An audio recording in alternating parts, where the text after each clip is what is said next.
Petite histoire chrétienne, la femme insoumise.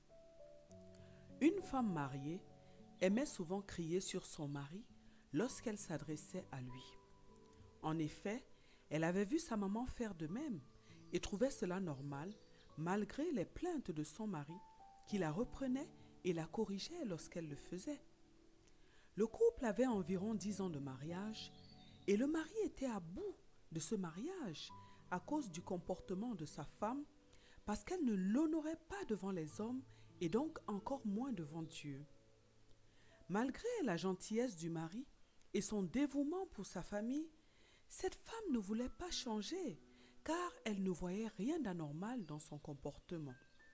En effet, c'était le modèle qu'elle avait connu dans le couple de ses parents. Jusqu'au jour où l'homme, qui était souvent sollicité par une de ses collègues de travail, collègue qui l'invitait régulièrement à prendre un verre, céda à celle-ci.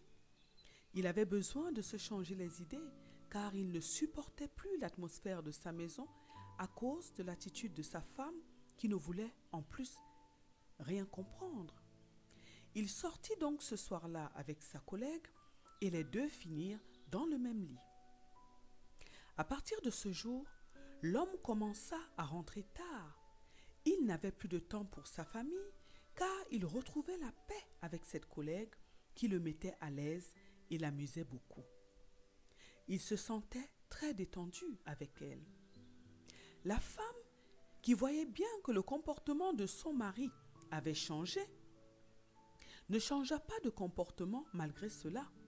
Elle racontait partout que son mari était un mauvais mari et que malgré tout ce qu'elle faisait, pour lui, il découchait de chez lui. Puis, un jour, le mari n'est plus rentré à la maison. Après les investigations, la femme apprit que son mari était mort à la suite d'une agression dans la nuit alors qu'il rentrait à la maison. La femme ne comprit pas tout de suite ce qui lui arrivait. Mais elle avait une sœur du nom de Béatrice à laquelle elle se confiait et qui habitait dans une ville voisine. Béatrice vint lui rendre visite afin de la soutenir à la suite du décès de son mari. Et pendant que les deux femmes discutaient, sa sœur lui dit ceci. « Je me dois d'être honnête avec toi, ma chère sœur. Puisque tu parles de ton mari et que tu dis qu'enfin tu en es débarrassée, tu dois savoir que tu es à la base du décès de ton mari. J'ai essayé plusieurs fois de te dire de changer d'attitude envers lui, que la femme doit être soumise et patiente, mais tu n'écoutais pas. Si tu avais essayé de comprendre ton mari, en mettant ton orgueil de côté, il serait resté avec toi et il serait encore là aujourd'hui.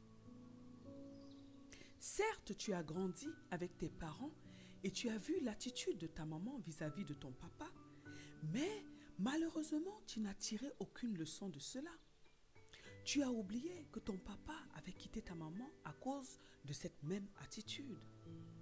Ton mari t'aimait, mais tu l'as envoyé dehors à cause de ton comportement. Et aujourd'hui, tu l'as perdu. La femme, qui voyait toujours que c'est elle qui avait raison, perdit soudain connaissance.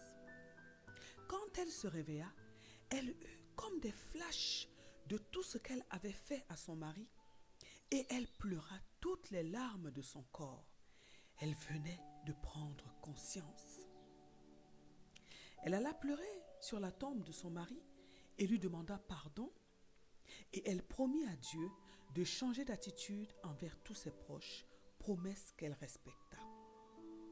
La morale de cette histoire est que nous devons beaucoup faire attention aux personnes que nous aimons, à la manière dont nous les traitons. Nous ne devons pas les considérer comme acquises.